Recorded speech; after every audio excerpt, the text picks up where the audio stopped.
New allegations tonight that there are recordings, and a lot of them that should have been provided in the Dominion voting systems case against Fox. That's what Abby Grossberg, a fired Fox senior producer who once worked with Tucker Carlson, who was fired yesterday, is saying. A reminder that Grossberg has filed 2 lawsuits against Fox and says she was let go for it.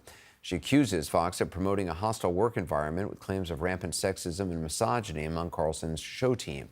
According to our reporting, that may have been one of the reasons why Carlson was fired yesterday. Grossberg also claims she was pressured to give misleading comments in the Dominion case. Today, she told MSNBC's Nicole Wallace she has many audio recordings from her devices, and she claims Dominion said that they didn't have them. I have several recordings that I'm still going through that we've recovered from all of the phones. There are 90 that we have. 90 recordings. Not long after that, her attorney, speaking on MSNBC, said that Jack Smith, a special counsel in the January 6th investigation, wants those recordings. A Fox spokesperson has previously said that Grossberg's lawsuits are, quote, riddled with false allegations against the network and her employees. I want to get perspective on this and what it means for a broader news media landscape without Tucker Carlson in it, from media critic David Zerwick. David, good to have you on. Do you have a sense of how much of a role, if any, Abby Grossberg's allegations may have played in Tucker Carlson's ouster? I mean, is it clear really why he was fired at this point?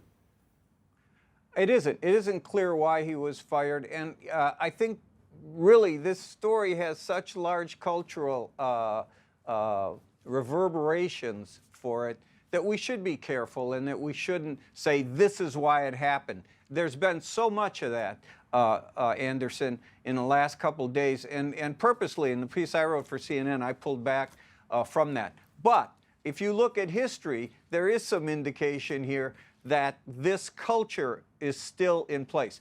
The culture of sexism, misogyny, really a culture that debases women, was built into the DNA of Fox News by Roger Ailes, the founder, the master propagandist, the political operative who founded this. We saw it down the line in Bill O'Reilly.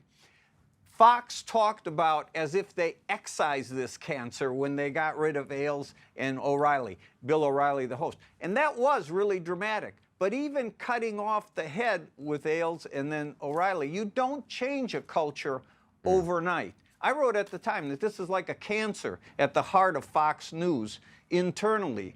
And they really have to make a serious, systematic attempt to eradicate it. I don't think that they made that kind of attempt. If her allegations are true, Anderson, they didn't do much about it at all. You covered, Tucker Carlson for many years. Is it clear to you how, or even why his persona became what it did? I mean, was he always in this for the money, and he was just reading the tea leaves of where and following the money to where he thought the audience was, and it was very financially lucrative for him? Because I talked to Paul Begala last night. He used to work with Carlson on Crossfire here on CNN, and Paul basically said that back then, Carlson was very contrarian, didn't like to be managed, but that the Fox version of him was not the person he knew way back then.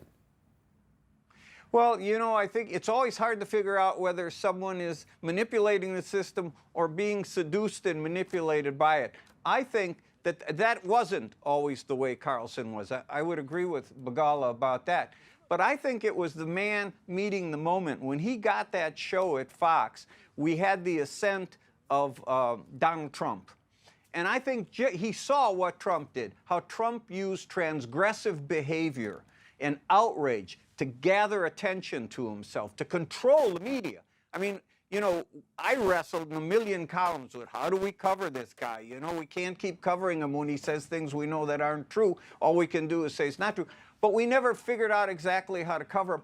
And just as Trump did in the political realm, by going where no one else would go, saying horrible things, insulting people in horrible ways, saying racist stuff, Tucker Carlson did the same thing in the media realm, like when he said that he suggested that immigrants make us dirtier as a nation. That's a racist statement that's just outrageous.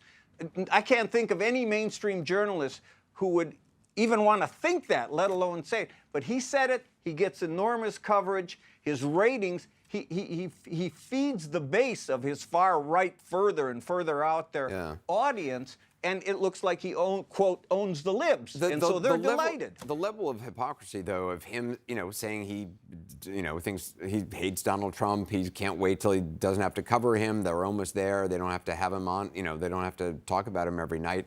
I mean, it's just so hypocritical to be saying one thing privately and saying something else on air. I mean, it's stunning.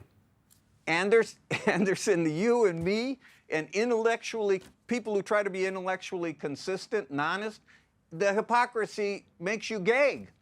But I think in the world he operated in, somehow in his mind, and I don't know. Yeah. But I think, it's easy to get seduced by the power. Yeah. Every time you go out there and say certain things, you get great feedback, and I think he got caught up in that a little bit. Yeah. I think in some ways he got caught up in it and hoisted on his own. There's no greater reminder of how powerless one is than being quickly fired and zipping off the screen, and then suddenly seeing how different the world is. David Zerwick, appreciate it. Thank you.